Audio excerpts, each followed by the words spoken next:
Right, big breaking news చూస్తున్నాము. ఇప్పుడే Andhra Pradesh CM YS Jaganmohan Reddy గారు సంచలన ప్రెస్ మీట్లు పెట్టి తన భావోద్వేగాన్ని పంచుకోవడం జరిగింది. రాష్ట్ర వ్యాప్తంగా జరిగిన ఎన్నికల ఫలితాలు తుది నిర్ణయం వచ్చిన తర్వాత జగన్మోహన్ రెడ్డి గారు డైరెక్ట్గా ప్రెస్ మీట్ పెట్టి మరి మాట్లాడడం జరిగారు. చాలా కంటతడి పెట్టుకున్నట్టుగా సమాచారం అందుతుంది. ముఖ్యమంత్రి జగన్మోహన్ రెడ్డి గారు భావోద్వేగానికి గురయ్యారు. స్పీచ్ మధ్యలో కూడా ఆయనకు కన్నీరు వస్తున్న సమయం కూడా మనం గమనించవచ్చు.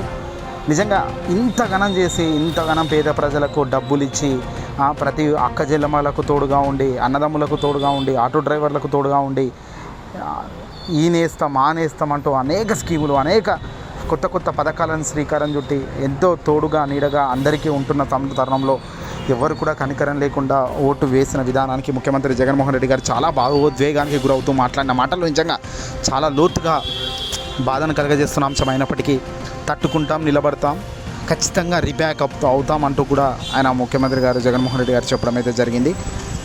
ఏది అందరూ కలిసి కూటమి అభ్యర్థులు చంద్రబాబు నాయుడు అయితేనేమి, బీజేపీ నేత అయితేనేమి, అలాగే పవన్ కళ్యాణ్, ఈ ముగ్గురు కలిసి కట్టిగా వచ్చినప్పటికీ కూడా 40% ఓట్ షేర్ను దాటలేకపోయారు అని కూడా తాను చెప్పడం జరిగింది.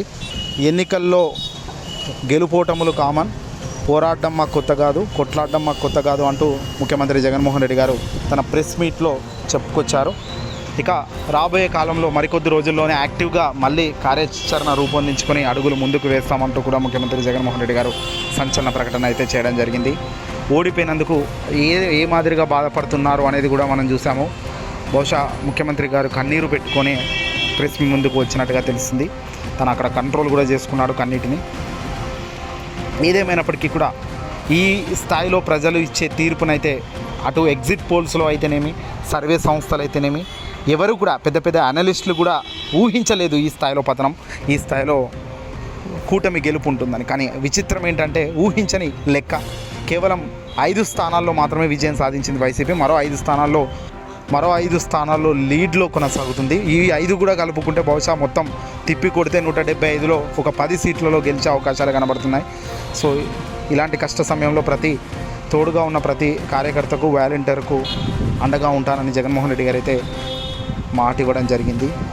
ఏదేమైనప్పటికీ కూడా ఇలాంటి దారుణమైన ఓటమి బహుశా దేశ చరిత్రలో కూడా కనివిని ఎరగని స్థాయిలో ఇదైతే ఉంది అని చెప్పడంలో మాత్రం ఎలాంటి స్థాయిలో నేను చెప్పవచ్చు. చూద్దాం మరి రాబోయే కాలంలో వైఎస్ఆర్సీపీ పార్టీ ఎలాంటి అడుగులు ముందుకు వేస్తుంది, ఎలాంటి అడుగులతో గట్టిగా ప్రయాణిస్తుంది అనేది మాత్రం చూడాల్సిన అవసరం ఉంది.